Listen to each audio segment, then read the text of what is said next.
Homeowners, here's why QuietCool Smart Attic fans are the best on the market. Traditional attic fans operate on a principle called reactive cooling, while our smart attic fans operate through proactive cooling. Let me explain. Traditional attic fans rely on a thermostat set at 120 degrees and only turn on when it reaches this temperature. By then, the attic is already extremely hot and will cause AC cycling. QuietCool Smart Attic fans are the first and only multi-speed attic fans. We set the low speed to activate at 80, medium at 100, and high at 110 degrees. This allows us to begin cooling the attic space proactively, keeping the attic within 5 to 10 degrees of the outside temperatures.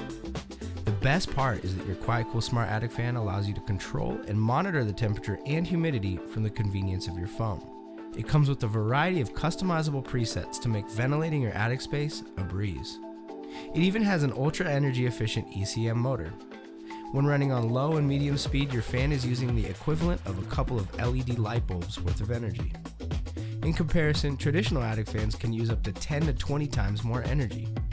Designed to be effective 24/7, 365 in any climate zone during any season. Stop cooling your home reactively and begin saving money through proactive cooling with a QuietCool Smart Attic fan.